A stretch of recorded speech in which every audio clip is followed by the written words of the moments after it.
la pueden dejar para el final como prefieran. Listo, entonces, el tema que vamos a estar analizando es la tectónica de placas. ¿Cómo surgió esta teoría? ¿En qué se basa? ¿Y qué existía antes de la teoría de la tectónica de placas? Básicamente podemos mencionar que, por ejemplo, desde tiempo bastante atrás, siempre se ha tratado de explicar el cómo se desarrolla una serie de procesos geológicos. Da Vinci, por ejemplo, reconocía, ya en esa época reconocía que la existencia de algún resto de algún organismo marino en rocas que estaban en tierra emergida se debía a que en algún momento el mar invadía los continentes y luego al retirarse entonces quedaban esos restos de organismos marinos como un posible mecanismo. En el siglo, entre el siglo XVIII y hasta la primera parte del siglo XX, la comunidad científica compartía la idea de que el planeta no poseía una fuente de energía interna como tal en sí, que generase algún tipo de evento, sino que más bien que el planeta desde ese estado fundido al principio, el planeta se había estado enfriando como tal, ¿ya? Y durante ese enfriamiento se podían generar una serie de procesos. Surgió en su momento algo que se conoció como la teoría de los fijistas. Fijista en este caso porque solo consideraba movimientos en la vertical, o sea, no consideraba movimientos horizontales que hacían posible movimientos de grandes masas terrestres, sino que los movimientos se debían a un principio que se conoce como la isostasia. Un principio que hasta actualmente está aceptado, pero no como único mecanismo para el movimiento. O sea, básicamente el principio de la isostasia, lo vamos a ver un poquito más adelante en algunas imágenes, es que en alguna zona, si se incorpora, o sea, se le agrega masa, un determinado volumen de roca en una zona, pues esa zona como tiene mayor peso o masa encima se va a hundir. Y si se le retira de alguna zona, entonces la zona se va a levantar para mantener una cierta flotabilidad sobre la astenósfera. Similar a lo que ocurre con un témpano de hielo en el mar, pero lo vamos a ver en imágenes. Ahora, en este caso, esta teoría le complicaba un tanto el tema de que existen en algunas zonas, como por ejemplo acá en el Cajón del Maipo, donde a varios miles de metros por encima del nivel del mar encontramos rocas que tienen fósiles de, o sea, restos de animales marinos. Entonces, no existe, por ese solo mecanismo de ascenso y descenso, no era posible explicar esos procesos que llevaron a esa roca a esa altura.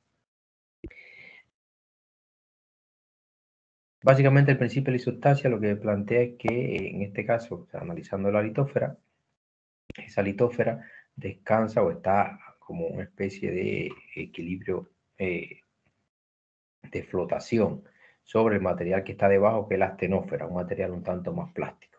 Entonces, en la zona donde tenemos grandes cordilleras, la corteza es más gruesa, o la litósfera es más gruesa porque tiene una especie de raíz cortical para mantener la flotabilidad. Y en la zona donde es más llana, entonces la litósfera es de menor espesor, ¿ya? Es menos profunda como tal, o sea, no tiene esa raíz cortical para mantener igualmente la flotabilidad. Es básicamente lo que plantea en este caso este principio, un equilibrio isostático en este caso. Ahora, esos movimientos realmente de ascenso y descenso son bastante lentos y para generar algún cambio de que esta zona, por ejemplo, se hunda o esta zona se levante, se necesita grandes cambios de masa, o sea, debía de incorporarle una gran cantidad de masa acá para que esto se pueda hundir un tanto o eliminarle mucha masa acá para que se genere algún ascenso. Pero en principio que sí, que se acepta actualmente. Lo mismo que ocurre con un témpano de hielo. Tenemos un témpano de hielo, entonces en este caso tiene una parte que está por encima del nivel de mar, que de hecho es la más pequeña, y tiene un gran volumen de material sumergida. Si cae nieve y se deposita un determinado volumen de nieve acá, bueno, va a tener más peso, por tanto se va a hundir un poco más la base. Si se empieza a derretir el hielo, entonces esto empieza a levantarse. Y es un principio también de lo mismo que ocurre en un barco. Si vamos a puerto, vemos un barco que está vacío, podemos ver incluso la línea de flotación muy por encima, o sea, esa línea que marca hasta dónde el barco se puede hundir. Entonces, si está vacío, vemos que está muy por encima de esa línea de flotación. Y a medida que empezamos a colocarle carga, pues el barco se va a empezar a hundir y obviamente debemos llevarlo solo hasta esa línea. Ya va a mantenerse entonces en equilibrio para mantener esa flotabilidad. Igualmente ocurre en este caso acá a la litósfera. Básicamente, si tenemos una zona donde está la litósfera, le colocamos un cierto volumen, obviamente con determinada masa o peso encima, pues esta parte se va un tanto a hundir. Y si le colocamos más material, pues se va a hundir mucho más. Ahora, a medida que esa materia empieza a eliminarse, pues se va a recuperar. Esa litósfera va a empezar a subir hasta llegar a su posición un tanto inicial. De acá, esa evidencia de ese proceso se ve incluso acá en esta zona de la península escandinava, donde luego de la última glaciación, o sea, finalizó la última glaciación, empezaron a desaparecer un tanto esos volúmenes de hielo, empezaron a retroceder los glaciares y entonces esta zona empezó a levantarse poco a poco, porque se empezó a eliminar parte del material que tenía encima. Entonces empezó a levantarse a razón de unos milímetros anuales, como se ha ido alzando. Ese es el principio de la isostasia, pero ese principio solamente no servía o no funciona para explicar toda la formación de cordilleras como tal. En este caso, la imagen lo que está planteando es que tenemos una zona de una cordillera, una gran elevación con su raíz cortical, tiene un determinado espesor, y a medida que ocurren procesos geológicos de erosión, quiere decir que se le va eliminando este material y va transportándose hacia otra zona, pues ese espesor va a ir disminuyendo, está eliminando material de encima, por tanto la raíz va a ir ascendiendo. Noten acá, si establecemos esto como el promedio, aquí fíjense que está ya casi muy delgadito. Ya va ascendiendo como tal porque se está eliminando material encima. Por un tema de isostática, para mantener esa flotabilidad. Y por el contrario, si este material que está acá, o sea, que se está perdiendo acá, se está erosionando, se deposita en una zona que esté deprimida del terreno, pues esa zona va a empezar a hundirse como tal. O sea, lo que ocurre en este caso acá. Si se va agregando material, pues se va a ir hundiendo el terreno. Pero como le comentaba, se necesitan muchos cambios, mucha diferencia de masa para generar ese levantamiento o hundimiento. Por tanto, ese solo mecanismo no lo explicaría. Abraham Werner desarrolló en su momento, en el siglo XVIII aproximadamente, una teoría que se llamó los neptunistas. En este caso consideraban que en algún momento todo el planeta estuvo cubierto por los océanos, o sea, todo bajo el nivel del mar, no había tierra emergida. A medida que entonces, o durante todo ese tiempo, se fue depositando material sedimentario, formando rocas sedimentarias con restos de animales marinos, obviamente. Luego, al empezar a evaporarse parte de ese agua, entonces fue que empezaron a encontrarse tierra emergida. Uno de los temas que complicaba esta teoría o esta idea era que consideraban que el granito era una roca sedimentaria. Y realmente el granito es una roca que se forma por enfriamiento de magma, es una roca ígnea. ¿Ya? Por tanto, tenía graves errores en ese caso como teoría. Surgió también en el siglo XIX al XX la teoría de los contraccionistas. Fue la primera que relacionó un tanto el calor interno del planeta con los movimientos que ocurrían en la superficie, que incluso con posibilidad de desarrollar cordilleras. ¿Qué planteaban en sí? Bueno, planteaba que el planeta inicialmente estaba en ese estado fundido y a medida que el planeta se fue enfriando, a medida que se enfriaba, se empezaba a contraer la parte externa, se empezaba a arrugar y la arruga entonces correspondía a las cordilleras. Similar a lo que ocurre si colocamos, vamos a pensar, por ejemplo, en una naranja, la colocamos a la intemperie y con el tiempo esa naranja va a empezar un tanto a secarse, perder la pulpa y la parte externa se va a empezar a cuartear. En este caso era por enfriamiento. A medida que se enfriaba, se arrugaba la parte externa. Obviamente, en ese momento muchas personas lo apoyaron, otros estaban en contra y realmente no funciona de esa manera para explicar los procesos geológicos. Durante el siglo XX y hasta que apareció la teoría de la tectónica de placas, prevaleció durante mucho tiempo la teoría del geosinclinal, podríamos decir una variante del contraccionismo, que la planteó en este caso James Dana. ¿Qué se planteó en este caso? Bueno, que se dieron cuenta que a lo largo, paralelo a las grandes cordilleras, existían unas zonas donde existían también grandes depósitos de rocas sedimentarias. ¿Cuál fue la idea? Bueno, se planteó que entre esas zonas elevadas existía una zona deprimida, donde se iba a ir acumulando material producto de la erosión de esas zonas levantadas, ya, o alzadas. A medida que se iba acumulando material, en ese caso por la isostasia, pues esa zona se iba hundiendo cada vez más, ¿ya? Ahora, el material que iba quedando debajo estaba expuesto al peso del material que estaba encima, pero aparte, como se estaba enterrando, también estaba siendo llevado a zonas de mayor temperatura. Por tanto, ese material más profundo se iba a empezar a transformar en distintos tipos de rocas. Roca sedimentaria, de roca metamórfica, incluso podía llegar a fundirse y generarse magma, y a partir de ahí rocas ígneas, ¿ya? Ahora, a medida que esa zona se iba hundiendo, los bordes se iban acercando. Vamos a imaginar una banda de algún material. Si le empezamos a generar este efecto en la parte central, a alarla hacia esta dirección, pues evidentemente los bordes se van a acercar. Y era lo que se planteaba.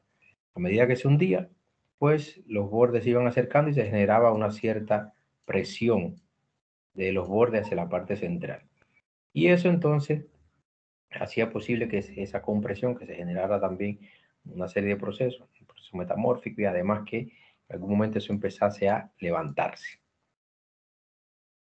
Aquí había un tema de que no se explicaba con toda exactitud el cómo ocurría, en este caso, luego de ese hundimiento, que empezase a levantarse la zona.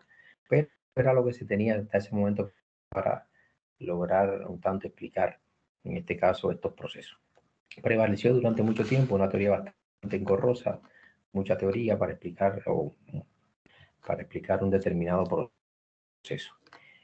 Ya en 1908, un joven geólogo planteó la idea de que la zona donde interactuaban los continentes, donde iban al encuentro, en esa zona se desarrollaban las cadenas montañosas. Realmente fue una idea tanto, podríamos decir, novedosa, pero no se tuvo mucho en cuenta porque era un joven recién graduado, entonces los científicos de más edad no lo apoyaron como tal. Finalmente, en 1912, Alfred Wegener, un meteorólogo alemán, apellido un poquito complicado, propone que los continentes se movían, pero está hablando acá de continentes. Hasta ese momento se hablaba solamente de los continentes. Y dedicó parte de su vida a buscar evidencia para demostrar que los continentes se movían. Este señor planteaba que hace unos 300 millones de años todos los continentes habían estado unidos en un supercontinente que se llamó Pangea, que luego Pangea se fracturó como tal, y empezaron a separarse los continentes. Aparte de las evidencias que mostró, y en la cual incluso falleció buscando más evidencia que apoyara su teoría, aparte de esa evidencia, presentó algunos posibles mecanismos que hacían posible ese movimiento de los continentes, pero incluso él mismo desechó muchos de esos mecanismos. Finalmente no pudo encontrar un mecanismo que hiciese posible de manera real el movimiento de los continentes. Estamos hablando acá de un movimiento de un continente, no de un auto o una bicicleta, sino estamos hablando acá del movimiento de un continente. ¿Qué planteó entonces en este señor dentro de su evidencia? Bueno, planteó pruebas geomorfológicas. En este caso, él planteó que la coincidencia entre las costas de algunos continentes, que si lo uníamos como una especie de rompecabezas, todos calzaban en un solo continente. Era una de sus ideas. Si lo realizamos por la línea de la costa, bueno, en ese caso no va a ser tan evidente, pero si lo analizamos por el límite de la plataforma continental, sí calzan con bastante exactitud. Ahí era una prueba un tanto fuerte en ese caso. Incluso al unirlo, se presenta esta enorme cadena montañosa, un tanto más estrecha y alargada, relativamente continua, de aproximadamente la misma edad, que corresponde a toda esta parte de los Apalaches, acá en Norteamérica, y todas estas montañas acá en la parte norte de Europa. La otra prueba fueron pruebas geológicas. Acá se planteó que en algunas zonas que están actualmente alejadas existen rocas que se formaron bajo el mismo proceso, proceso geológico y en el mismo momento, aunque actualmente están separadas. Es el caso de unos viejos granitos que existen en esta zona acá de Sudamérica y acá en África. Entonces la idea es que si se formaron en el mismo momento y en el mismo proceso, un proceso similar, pues debían de haber estado entonces unidas esas rocas como tal. El otro evento o la otra evidencia que mostró fueron pruebas paleontológicas, ¿ya? En este caso, él planteó o encontró y mostró que en esta parte de Sudamérica y acá en África, aunque también coincide con estas bandas que vemos acá, existían fósiles, analizando en este caso este tipo de fósil, de este reptil. Existían fósiles que correspondían al mismo animal en sí y que se formaron, o sea, de la misma edad en ese caso, y que convivieron en un mismo periodo de tiempo y en una misma zona climática, ¿ya? A pesar de que actualmente están un tanto, desde el punto de vista climático, muy alejados en sí, ¿ya? O sea, quiere decir que para que esos animales convivieran en un mismo clima, en una misma zona climática y en un mismo periodo de tiempo, debían de haber estado unidos los continentes. Pasa con algunos reptiles y también con algunas plantas, ¿ya? Sí, es cierto que se pueden desarrollar en un mismo periodo de tiempo distintos, o sea, el mismo periodo de tiempo, iguales animales en distintas zonas, ya un poco alejadas, pero desde el punto de vista de clima, de zona climática, debía ser la misma. Sin embargo, actualmente encontramos un resto de esos fósiles un poco más cercano al Ecuador y otro muy alejado del Ecuador, un tanto más cercano a los polos, ¿ya? Sin embargo, porque noten acá en este caso, los restos fósiles encontrados en esta parte de Sudamérica con esta parte de África, o sea, muy alejado desde el punto de vista climático. Las otras pruebas fueron pruebas paleoclimáticas. En este caso fueron sedimentos o depósitos de origen glacial del mismo periodo de tiempo, ya que se desarrollaron en sí bajo una misma glaciación, por ejemplo. O sea, básicamente lo que se encontraron fueron depósitos de origen glacial en esta zona de Sudamérica, acá de África, de la India, de Australia, de depósitos de la misma edad, del mismo proceso que se desarrollan en zonas donde hay grandes glaciares. La opción para esas zonas donde están tan alejadas actualmente, la opción era entonces que todos esos continentes hubiesen estado unidos en un supercontinente y que en esta zona correspondía entonces a ese hemisferio sur que estaba cubierto entonces en ese momento por el hielo. Y la otra evidencia fueron evidencias geomagnéticas. Aquí un poquito más complejo, pero la idea es que se encontraron minerales que tienen la misma edad, pero que al analizar la orientación del campo magnético, o sea, el campo magnético que están registrando esos minerales, están orientados como si en el momento en que se formaron hubiesen existido dos polos norte magnéticos, y eso es imposible. O sea, en cada momento existe un solo polo norte magnético, ¿ya? Entonces, por la posición en la que se encuentran esos minerales y según cómo están orientados actualmente o en el momento que se encontraron, estaban indicando como si hubiesen existido dos polos norte. La opción era, o sea, la opción posible es que cuando se formaron, se orientaron según el campo magnético que existía en ese momento, indicando un solo polo norte, y que luego entonces, por procesos geológicos, se movieron esos minerales y actualmente estaban indicando polo norte, como si hubiesen existido en ese momento polos norte diferentes, ¿ya? ¿Qué pasa en este caso? Bueno, que hay minerales que cuando se forman adquieren la orientación del campo magnético que está en ese momento y lo guardan, lo mantienen durante mucho tiempo. Luego lo vamos a estar viendo un poquito más en detalle. Y eso entonces es una prueba de que se mueve. Y obviamente si un mineral se mueve, un mineral forma parte de una roca, las rocas forman parte de una placa. Ya no estamos hablando acá de minerales que son arrastrados por el río obviamente va a rotar, sino estamos hablando de minerales que forman parte de una roca que no se destruyó, sino una roca ígnea principalmente, ya que en el lugar en que se encuentra no ha sido variada o movida por otro proceso, por ejemplo, un proceso erosivo que implica movimiento. Las ideas que presentó, o sea, la idea, las evidencias, se le opusieron muchos científicos, en parte algunos geólogos, por ejemplo, no consideraban un tanto, podríamos decir, atrevido que un meteorólogo fuese a indicar a los geólogos qué ocurría con los eventos en el planeta. Pero finalmente, o en realidad, lo principal que lo afectó es que no supo o no presentó un mecanismo capaz de mover esos continentes. Planteó la fuerza centrífuga asociada a la rotación del planeta, el efecto de las mareas, las fuerzas polares, pero incluso él mismo se convenció de que eran imposible que esos mecanismos pudiesen mover los continentes.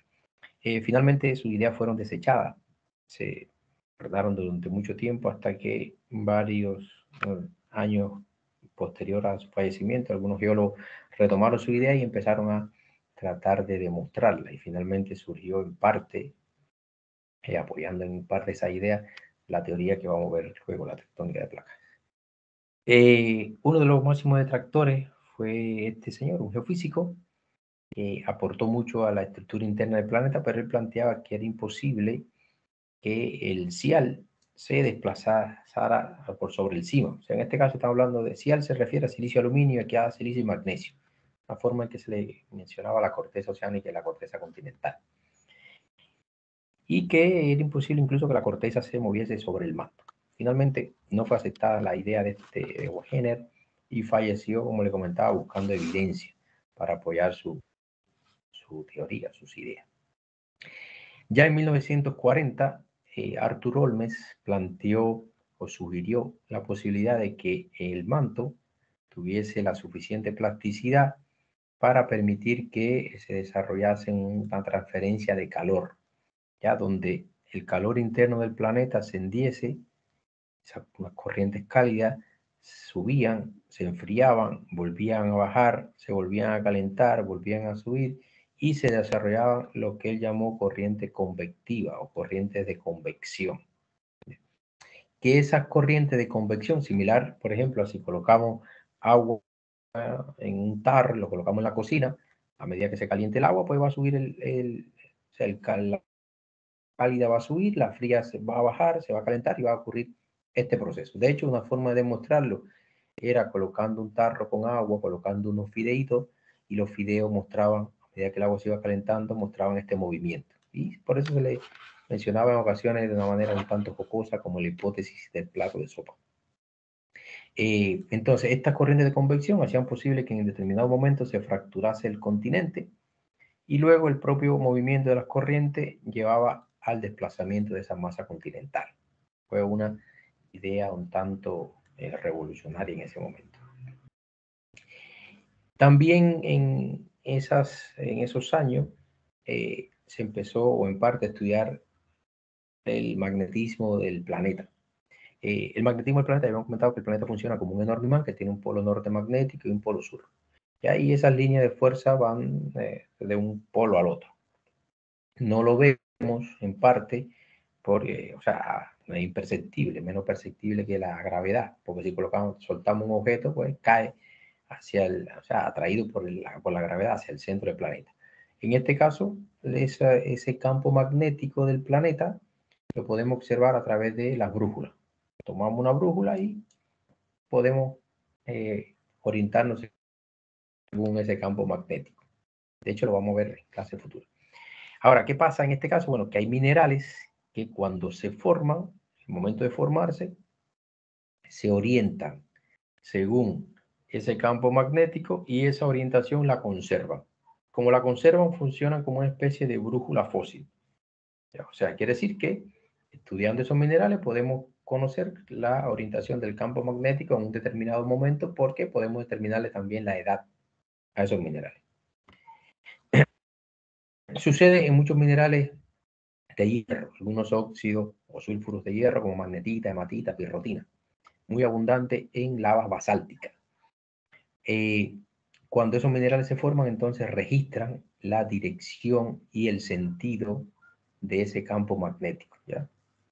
Depende de que si, por ejemplo, si cuando se enfría, entonces le decimos remanencia térmica, y si es cuando por precipitación se forman los minerales, entonces decimos que es remanencia química. Pero independientemente de eso, lo que hacen es que registran la dirección y el sentido del campo magnético. Y bajo ciertas condiciones, pues lo conservan, lo congelan durante millones o billones de años.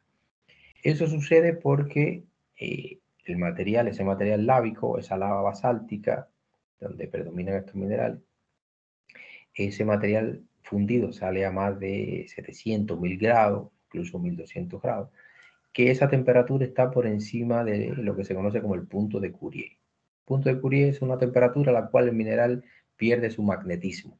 Entonces, este material, como todavía no está sólido en sí y está a una gran temperatura, está por encima de ese punto de Curie, por tanto acá no están magnetizados o no tienen esa orientación de ese campo magnético. Ahora, al enfriarse este material, como va a empezar a llegar a temperatura por debajo de ese punto de Curie, cuando esté por debajo de ese punto de Curie, esos minerales que tienen esa capacidad, pues se van a orientar según la dirección del campo magnético que esté en ese momento. Y a partir de ahí, entonces podemos conocer la orientación del campo magnético en ese momento y si han ocurrido cambios en esa orientación del campo magnético. Gráficamente podemos un poquito más de detalle para explicarlo acá.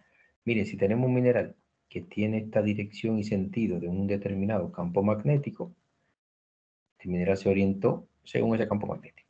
Ahora, si llevamos ese mineral a una temperatura por encima del punto de Curie, pierde el magnetismo.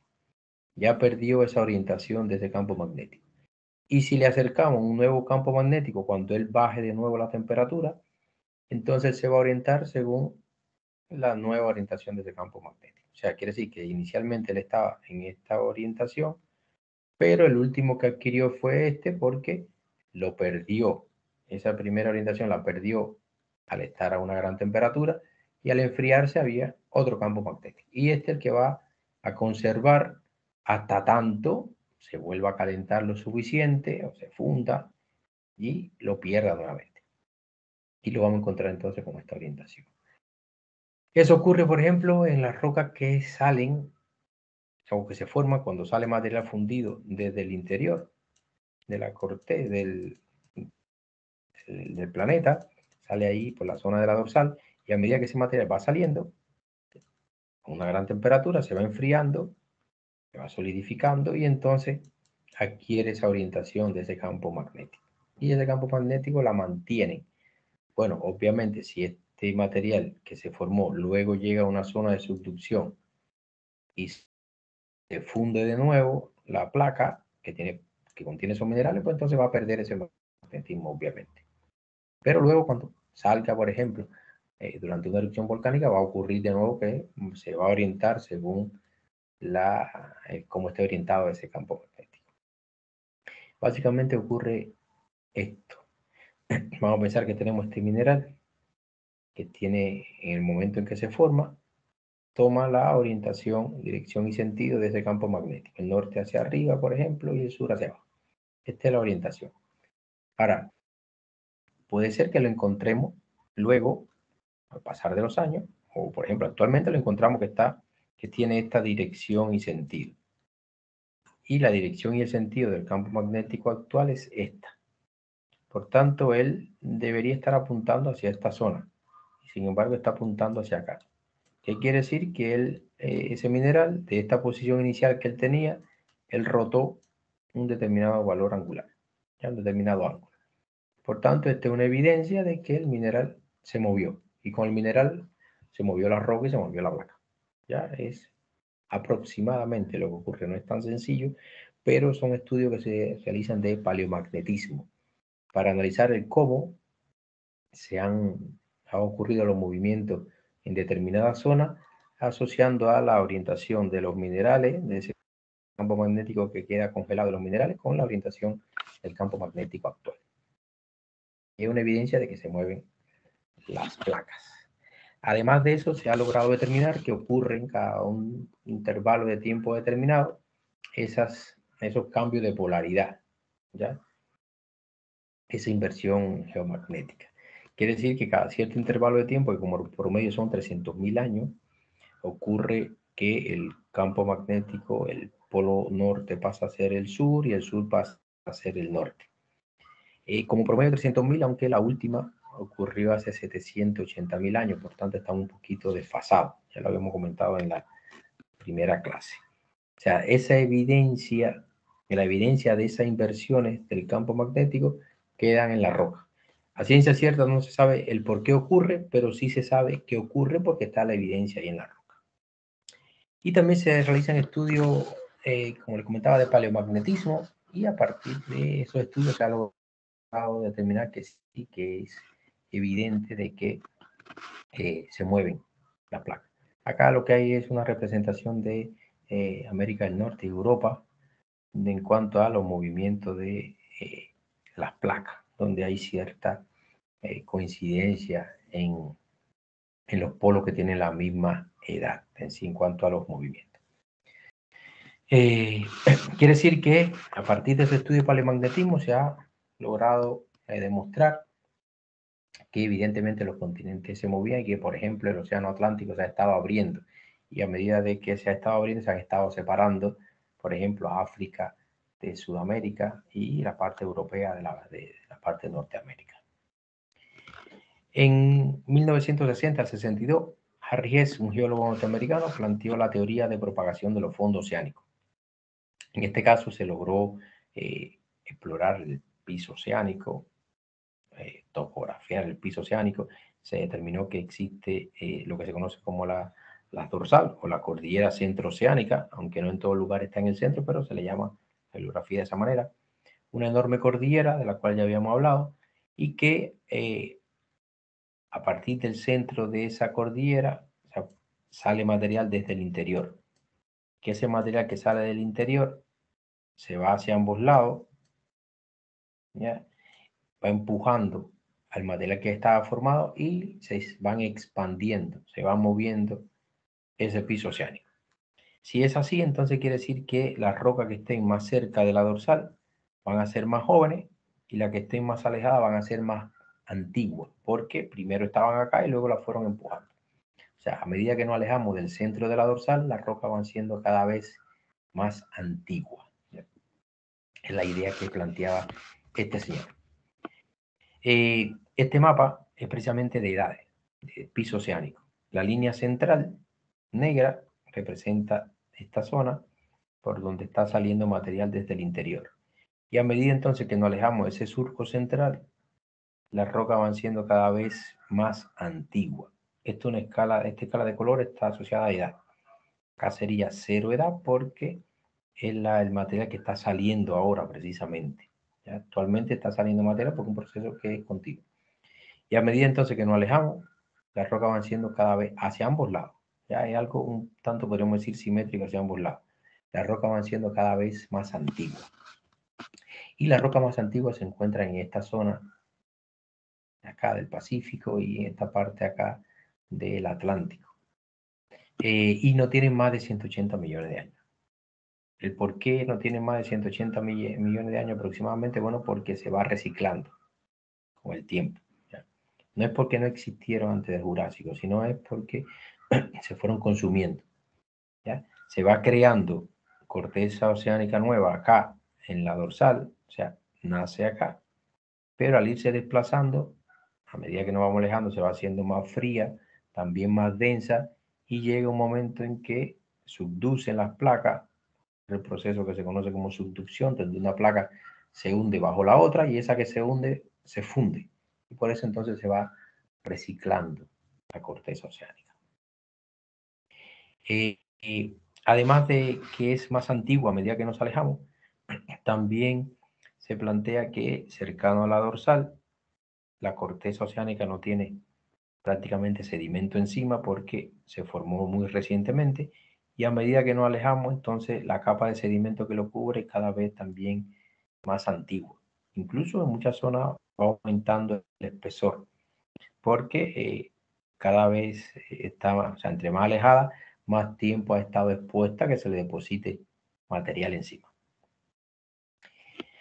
También a partir de su estudio se logró explicar la existencia de esa anomalía magnética del piso oceánico. ¿Qué quiere decir en este caso? Bueno, si esta es la parte central por donde sale material, fíjense, lo pueden ver acá, el material sale desde el interior, sale por esta parte central.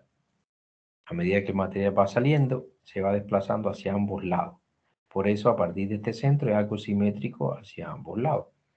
Aparecen esta especie de banda de rocas. No quiere decir que las rocas sean de distintos colores, ni que sean rocas de distintos tipos. Básicamente el mismo tipo de roca, principalmente basalto. Pero la banda de colores están asociadas más bien para, de manera gráfica, explicar los cambios en la polaridad. O sea, vamos a pensar que primero se formó esta banda un tanto rosada y tenía esta orientación del campo magnético, o sea, hacia arriba. Pero luego, a medida que siguió saliendo material, el material nuevo que salió, que correspondería a esta banda de color un tanto blanco, iba empujando a la banda rosada. Y como había ocurrido un cambio en la polaridad, pues entonces las flechitas están indicando ese cambio. Luego salió nuevo material, pero como había ocurrido otra vez un cambio, ¿ya? Entonces se formó esta banda de roca tanto rosada, indicando una nueva inversión. Y luego ocurrió otra inversión. O sea, básicamente las bandas están asociadas a rocas donde los minerales tienen una orientación diferente del campo magnético. Entonces quiere decir que a partir de ahí podemos determinar cada qué intervalo de tiempo, si conocemos la velocidad a la que se genera roca, podemos determinar entonces cada qué intervalo de tiempo ocurren esas inversiones magnéticas. Cuando coincide la orientación de los minerales en esas bandas con la orientación del campo magnético actual, se dice que tienen polaridad normal. De lo contrario, tienen polaridad invertida. En 1965 se consiguió el primer perfil magnético de la dorsal del Pacífico y se vio que era similar. ¿Ya? Lo mismo que ocurría hacia un lado ocurría hacia el otro. Ya en 1965, Tuso Wilson plantea el término de placa y desarrolla entonces el concepto de expansión del fondo marino, une todas esas ideas que se tenían de movimientos en el planeta y finalmente nace la teoría de la tectónica de placas, como este señor, como uno de los padres de la tectónica. En este caso, toda esa teoría de la tectónica de placas se resume en lo que se conoce como el ciclo de Wilson, que es nada más que el ciclo de apertura y cierre de las cuencas oceánicas. Lo vamos a ver en detalle en la clase siguiente. No es algo tan cíclico, pero se conoce de esa manera. Es una forma de explicar lo que ocurrió, por ejemplo, desde Pangea hasta nuestros días. Todos los procesos que ocurren para que de ese supercontinente o megacontinente se fracture, se empiecen a separar, se desarrollen entonces todos los procesos volcánicos, sísmicos, formación de yacimientos minerales. Todo lo podemos resumir en lo que se conoce como el ciclo de Wilson. También propuso la existencia de fallas transformantes. O sea, si se fijan acá, no es como tal una línea un tanto, podríamos decir, un poco más continua, sino que en alguna zona podemos ver que hay un desplazamiento lateral de esa línea. Ya lo podemos ver que algo así. Lo pueden ver, notar acá, este desplazamiento, este otro desplazamiento, acá otro. O sea, en toda la zona hay mucho desplazamiento lateral. Por esta zona no sale material fundido. El material fundido sale por la que podemos ver un ejemplo más así, por esta zona. Esas estructuras que desplazan lateralmente ese centro de la dorsal se conocen como fallas transformantes, un tipo especial de fallas de rumbo. Las fallas y los tipos lo vamos a ver luego en geología estructural y vamos a ver el por qué se le llama a este tipo de falla transformante, un caso especial de falla de rumbo. Pero es en sí una estructura que separa esa zona de la dorsal, que incluso constituye igual un límite de placas. Luego lo vemos también cuando veamos los límites de placas. Surge entonces la teoría de la tectónica de placas. ¿Qué plantea esta teoría? Bueno, que la parte de la litósfera que está formada por corteza oceánica, corteza continental y la parte superior del manto superior. Esa litósfera, esa parte rígida, está rota, quebrada en una serie de fragmentos a los cuales se le denominan placas. ¿Ya? Que esas placas se mueven, ¿ya? Y junto con el movimiento de la placa, los continentes también, porque los continentes forman parte de una placa. O sea, Wegener planteaba que lo que se movían eran los continentes. Esta teoría plantea que lo que se mueven son las placas, porque a cuya placa pertenecen los continentes. Por ejemplo, acá la placa sudamericana, que sería aproximadamente todo esto, está en color café. ¿Ya?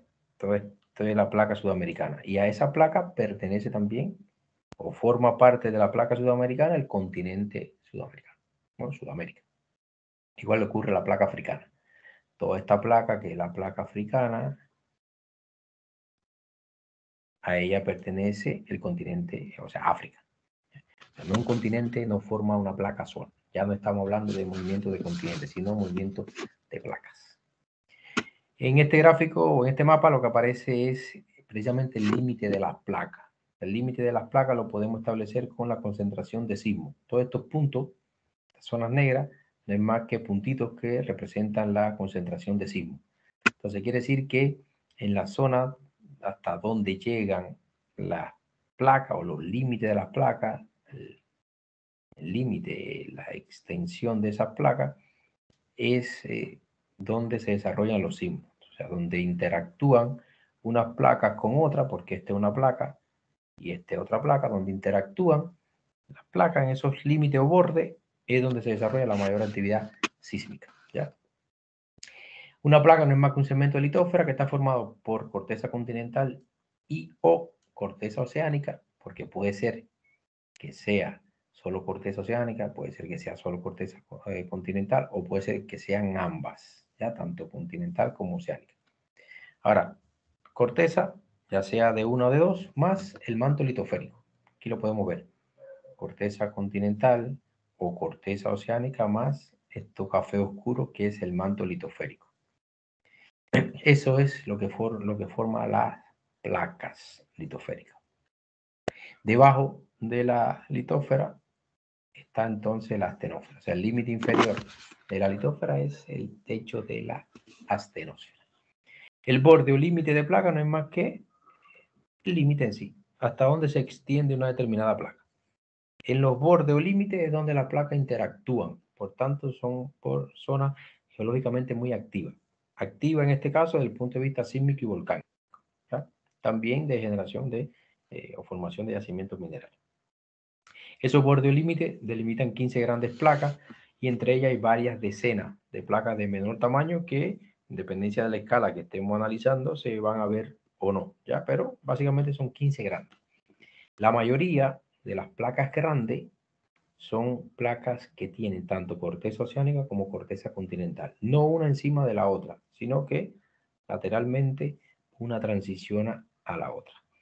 Y el interior de las placas son un tanto estable desde el punto de vista sísmico y volcánica. Quiere decir que, lo podemos ver acá, si este, por ejemplo, es el límite de la placa sudamericana, vemos que en los bordes, en los límites, hasta donde se extiende ella en esos bordes, es donde predomina la actividad, en este caso sísmica, pero también ocurre con la actividad volcánica.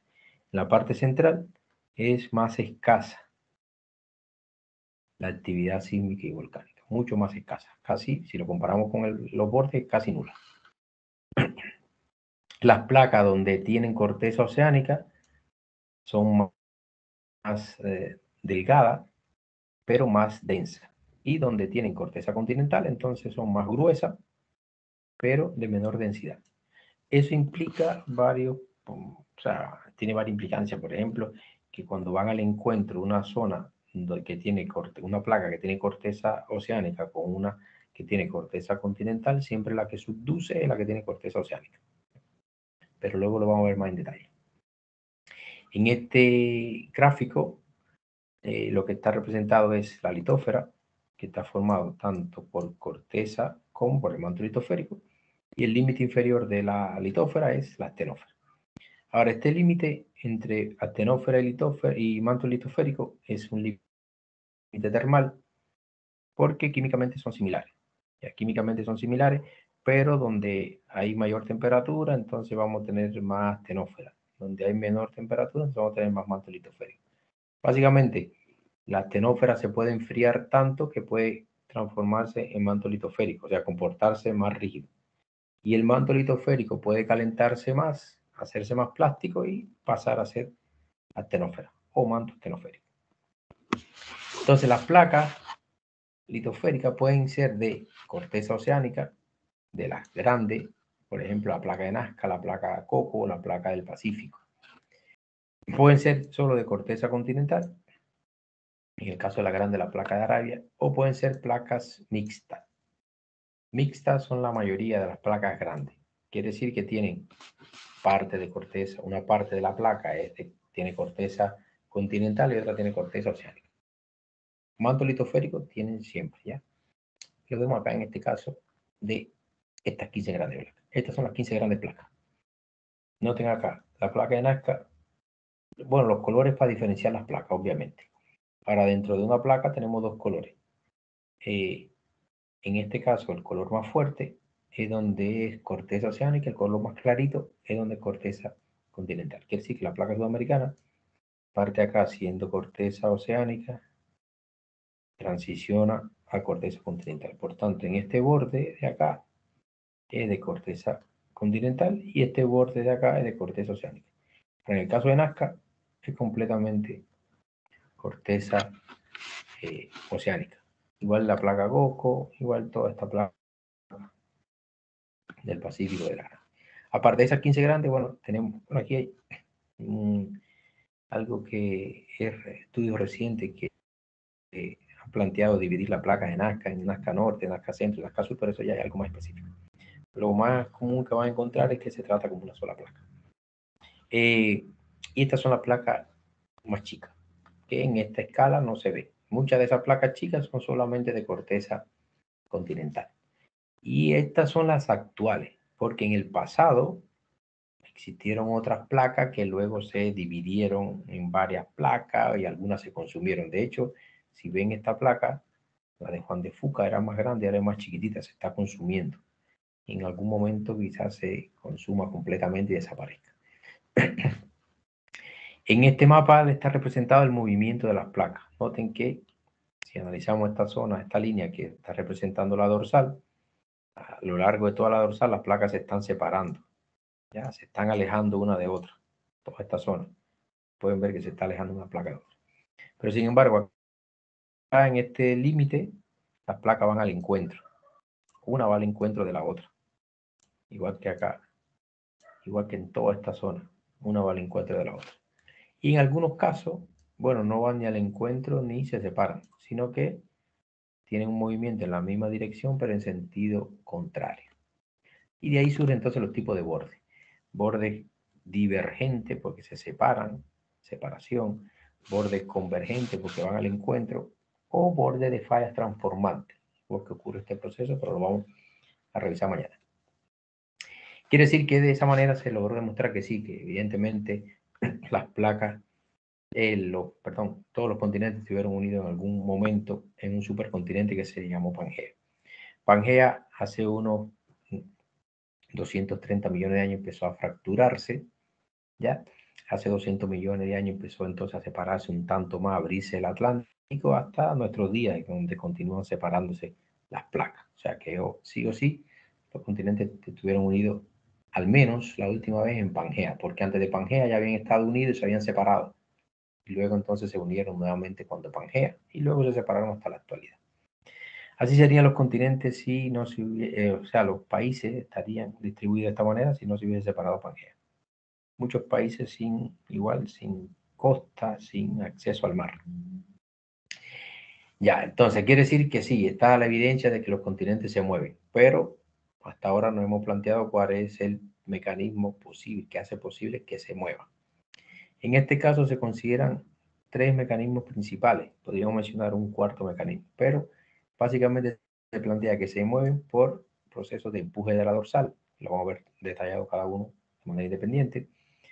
Puede ser por arrastre por el manto o puede ser por tracción de la losa. vamos a ver qué es cada uno de esos mecanismos que hacen posible que las placas se muevan.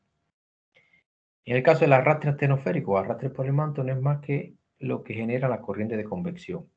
Esa corriente de convección se van desarrollando en la astenósfera y a medida que este material se mueve, el material que está encima, que es la litósfera, como hay un acople entre ellas, porque no hay separación, está una sobre la otra, acoplada, si se mueve el material que está debajo, el material que está encima también. Similar a lo que ocurre con una banda transportadora. Una banda transportadora, si le colocamos material encima y movemos la banda transportadora, pues el material que está encima también se va a mover. ¿Ya? Similar a lo que ocurre acá. La flecha lo está indicando. Corriente cálida asciende, la celeste indican la fría, se enfrían y bajan. Y se genera entonces esa corriente de convección. Y esa corriente de convección, el movimiento que se desarrolla en la astenósfera, hace posible entonces que se muevan las placas litosféricas que están encima. No, esto no funciona como un líquido, ya no es un líquido, es un material sólido, pero que tiene un comportamiento un tanto plástico y permite entonces esa transferencia de calor. El calor es transmitido desde el interior, ya se va transfiriendo ese calor, de ese calor remanente de los primeros eventos de inicio del planeta que se ha estado enfriando y todavía queda un calor remanente, pero además la decomposición de elementos radiactivos que también generan calor. Básicamente esto es lo que ocurre. Esta corriente convectiva hace que se muevan las placas, se mueven las corrientes, se mueven las placas, por tanto aquí la vamos a estar separando y en algún momento se va a ir hundir. Si este fuese el único mecanismo, eso implica que en cada placa debe existir entonces un movimiento de separación y un movimiento donde la placa se hunde, subduce, se va bajo la otra, ya para que se desarrolle esta corriente de convección. Quiere decir que debía tener toda placa un borde constructivo donde se genera corteza y un borde donde se destruye. Pero eso no siempre es así, porque por ejemplo la placa africana, toda esta zona, todo este borde es de este tipo. Y solamente esta zona es la que es de este tipo.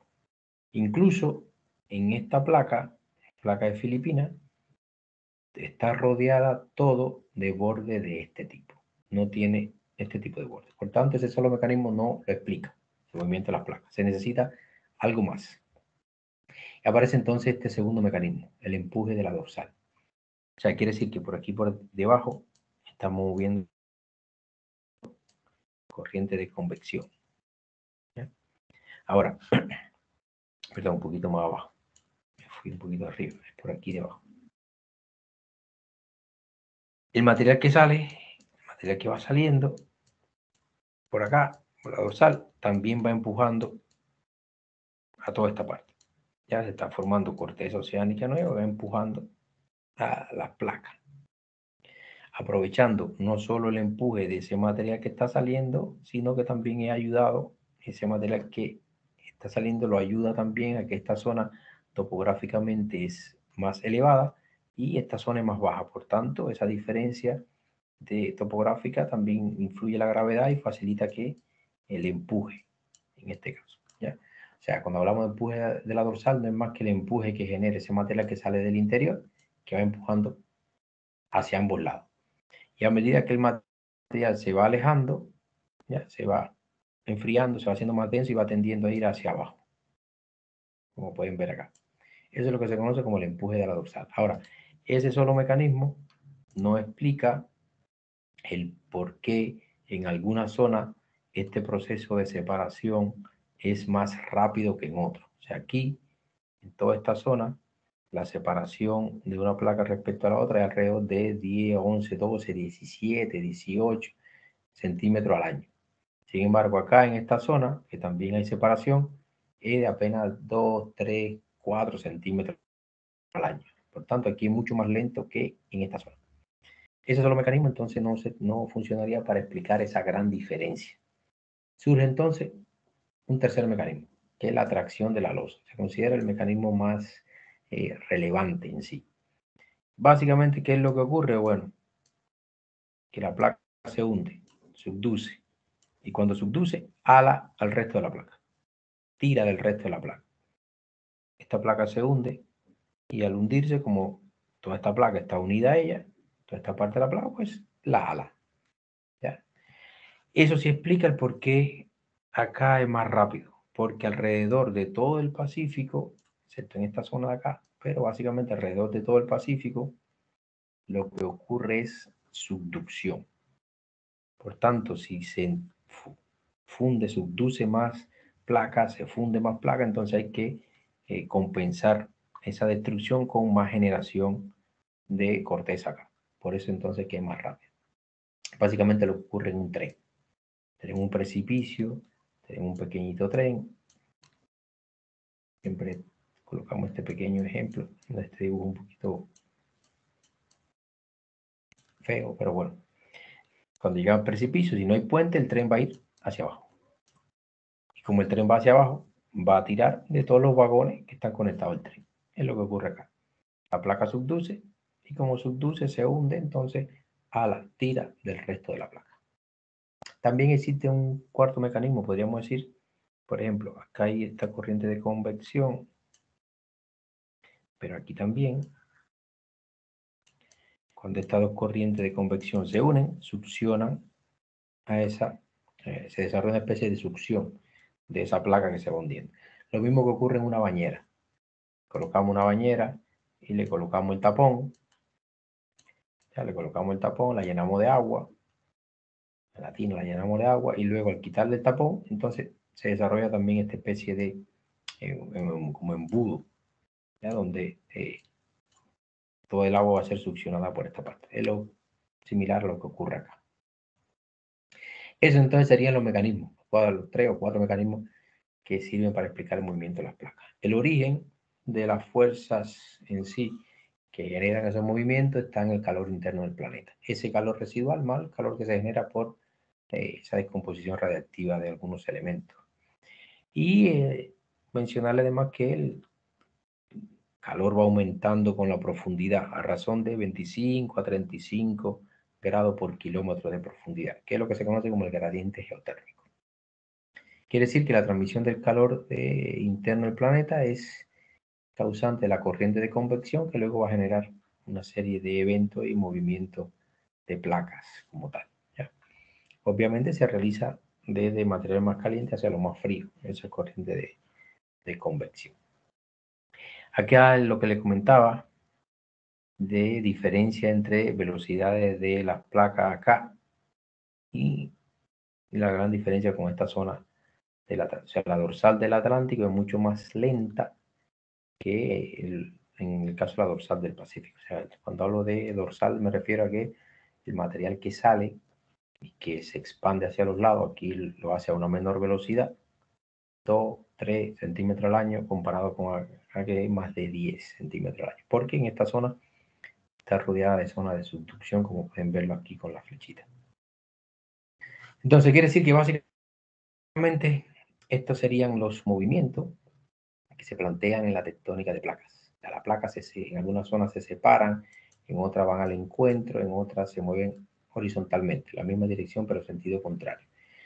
Los mecanismos que permiten explicar ese movimiento es la fuerza de empuje de la dorsal, el arrastre astenoférico, el tirón de la placa y la succión. Y también se puede mencionar que existen dos fuerzas que tienden a impedir ese movimiento, que es la fricción o resistencia de la placa, fricción en sí, y el arrastre del manto.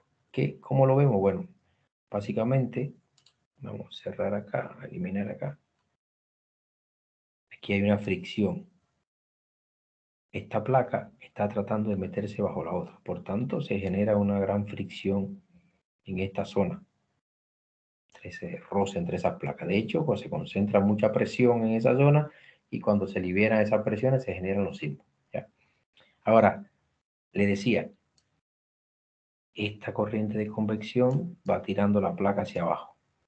Y luego esta también, cuando se unen las dos, generan una especie de succión. Pero acá, por la dirección de esta corriente, en esta zona de acá, fíjense que es contrario. La placa está tratando de meterse y esta tiene una dirección contraria. Por tanto, en esta zona, esta fuerza está un tanto que impidiendo ese movimiento.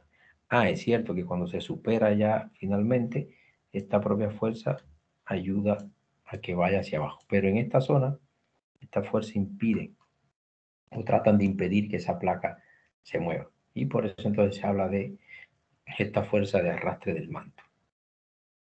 Los límites de placa, entonces, según la tectónica, son zonas muy activas desde el punto de vista de volcanismo. Se genera fusión de la placa acá y por tanto se genera magma y por tanto tendremos una gran actividad volcánica como ocurre acá en Chile. Pero también aquí, de hecho acá es la zona donde se genera la mayor volumen de material fundido en el planeta. O sea, el mayor volumen de material fundido que sale del interior realmente es acá. Lo que pasa es que ese volcanismo no se percibe porque ocurre bajo el nivel del mar y no es tan espectacular como lo que ocurre por encima del nivel del mar, acá en tierra firme, pero es donde mayormente se genera el volcanismo. También se genera actividad sísmica, pero de menor envergadura, si lo comparamos con lo que ocurre acá en los bordes o zonas de subducción, en los bordes convergentes. Pero son zonas geológicamente muy activas desde el punto de vista sísmico y volcánico. Las cadenas montañosas se forman las más elevadas, donde las placas van al encuentro. Una placa es empujada contra la otra. También se generan cadenas montañosas acá, por si acaso, ¿ya? Pero son mucho más bajas. Es la cadena montañosa más extensa del planeta, las dorsales, pero son tanto más bajas si la comparamos con los grandes orógenos en la parte continental. Y entonces, además de eso, el piso oceánico va formándose o se va reciclando y se forma donde las placas se separan. O sea, en esa zona donde las placas se van separando es donde se va formando nueva corteza oceánica. Y esto sería entonces la idea básica de la tectónica, como resumen. Tectónica, la litósfera dividida en placas, fragmentos rígidos, que se llama de esa manera, placas tectónicas, que los límites de esas placas se definen desde el punto de vista sísmico, por concentración de sismo. Los bordes o límites de placa pueden ser de separación, de van al encuentro, convergente, o de falla transformante. Y se desarrollan en los divergentes las dorsales y en los convergentes la zona de subducción. Y es donde se desarrolla la mayor actividad sísmica y volcánica y formación de cordilleras a nivel global. Las placas se desplazan gracias a que debajo está la astenósfera o el manto sublitosférico en sí. Los desplazamientos de las placas son causados por la energía del interior del planeta, ayudado por la gravedad. La litosfera oceánica se va renovando y la litosfera continental es un tanto más permanente. Por eso tenemos rocas mucho más antiguas en corteza continental que en corteza oceánica. La parte continental de una placa no se sumerge ya o no subduce. Quiere decir que la zona o el borde de una placa donde sea corteza continental no subduce, no se hunde. Siempre subduce la parte de la placa que tiene corteza oceánica. La energía interna del planeta se disipa en los márgenes o límites de placa, por eso son tan activos, ya sea por medio de terremotos, mecánicamente, o por medio de volcanes, desde el punto de vista térmico. Y los movimientos de las placas son gobernados por leyes matemáticas que rigen los movimientos en una esfera, ¿ya? Porque el planeta no es plano, sino que tiene una forma más bien de una esfera. Por tanto, está regido por esas leyes matemáticas acorde a una esfera. Y a lo largo de la historia del planeta, las placas han cambiado de posición, porque se mueven, de forma, porque en algunos casos se destruyen, otras se construyen, y también obviamente de tamaño. De hecho, les comentaba que son las placas actuales, porque en el pasado las placas eran de otras dimensiones, de otra forma. Incluso algunas se consumieron, se fracturaron. Y esta es una pequeña animación de ese movimiento de las placas de hace unos 145 millones de años hacia acá, un poquito más acá de Pangea. No obstante eso, vamos a detener el video de la clase para mostrarle otra pequeña animación.